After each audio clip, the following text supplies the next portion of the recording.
Hey everybody, thanks for watching.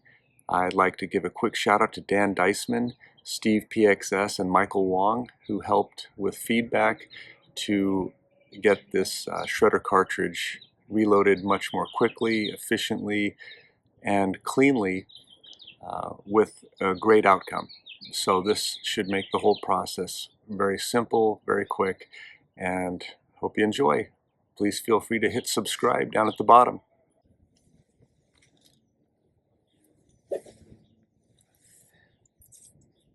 So we'll go through and take our empty cylinder here, and we're just going to use some regular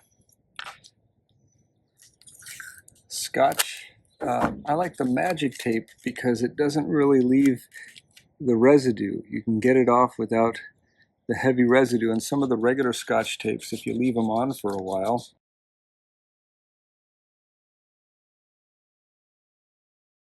sorry, I got some staining on here. I was just mulching the yard with that black stuff. So my fingers might be a little dirty.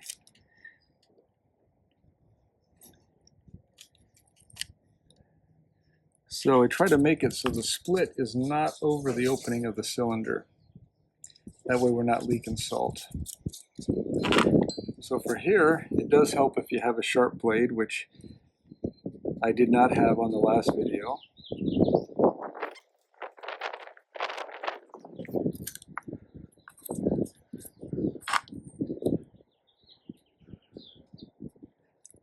The downside of working with the Scotch tape is that it's constantly sticking to your hands. It does seem to help not only to have the sharp blade, but to have a surface that you can cut on cleanly. That seems to really speed things up.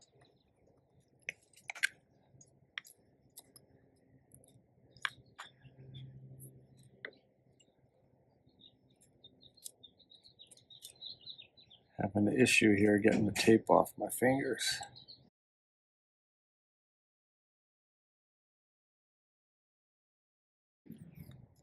All right, I think that worked a lot better and faster than the tissue paper did.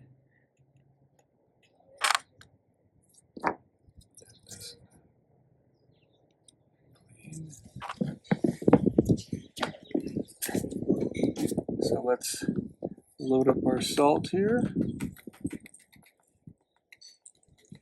See if I can actually make some in the cylinder.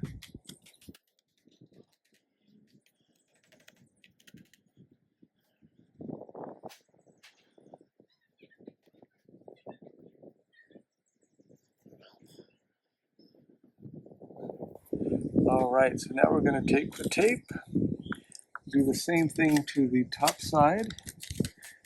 Again, trying not to split any of the silos in there.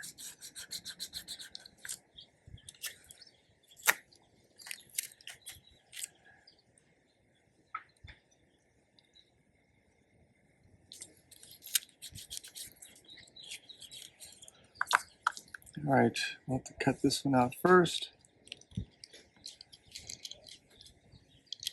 Well, we don't have to cut it out first, but I'm going to cut it out first.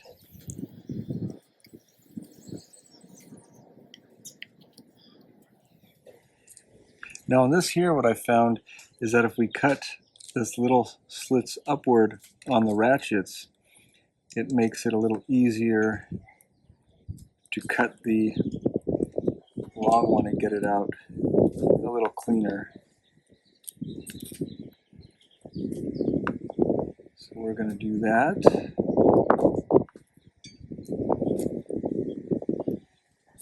Okay, did we get them all? Yeah, we got them all. Now we can just take and finish off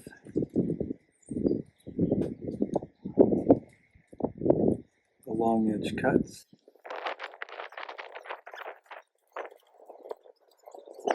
Probably want to make sure you get that other piece off before you try and cut it. And I got these pieces stuck together here.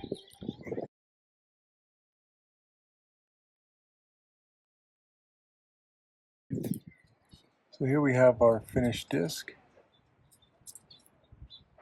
And hopefully that was nice and simple. So far they've been firing really well. All right, so here we go. We're gonna take our reloads here for a test run, and let's see what we got.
So I've been firing these a few times. The last one that I actually was videotaping, we had a couple misfires at the end. That was actually the CO2 had run out, not the fault of the reload. So as it is, the reloads with the magic tape seem to work pretty well. There is some residue left in the barrel that you have to check in between cylinders. Some tweezers, you just pull out some of the tape residue. That may be interfering with some of the shots later in it, because there was a couple of shots that seemed like they were less powerful. Again, I think that was the CO2 running out, because earlier when I was firing them, I had no problems with the entire cylinders. So ultimately, I still think the best shooting are the factory loads. But you are able to reload them and shoot them yourself. This one's a lot quicker and easier than using the paper, the tissue paper that I did on the other video. So I'm sure there's a lot of other easy, convenient, and maybe even cleaner ways to do this. This one was nice because the Scotch tape was, the magic tape specifically, was really easy to clean off. Just required some scraping with the fingernail, and it didn't leave really any residue on the plastic. So hope that helps you out. Hope you enjoy your shredder, and please hit subscribe, and I will see what else we can make for you guys.